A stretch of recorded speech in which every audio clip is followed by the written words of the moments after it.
બોટાદ જિલ્લામાંથી દારૂ ભરેલો ટ્રક ઝડપાયો હોવાની મોટી કાર્યવાહી સામે આવી છે। બોટાદ જિલ્લાના પાળિયાદ પોલીસ સ્ટેશન વિસ્તારમાં રાજ્યની સ્ટેટ મોનિટરિંગ સેલ એસએમસી દ્વારા લાખો રૂપિયાનો વિદેશી દારૂ ભરેલો ટ્રક ઝડપી પાડવામાં આવ્યો છે।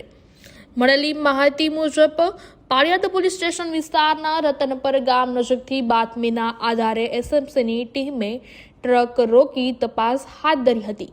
તપાસ દરમિયાન ટ્રકમાંથી મોટી માત્રામાં વિદેશી દારૂનો જથ્થો મળી આવ્યો હતો। ઝડપાયેલો દારૂ ભરેલો ટ્રક હાલ પાળિયાદ પોલીસ સ્ટેશન ખાતે લાવવામાં આવ્યો છે। પોલીસ દ્વારા કરાયેલી પ્રાથમિક ગણતરી મુજબ કુલ 15,364 જેટલી વિદેશી દારૂની બોટલો મળી આવી છે। જપ્ત કરાયેલા દારૂની કુલ અંદાજિત કિંમત ₹64.33 લાખ જેટલી હોવાનું પ્રાથમિક રીતે જાણવા મળ્યું છે।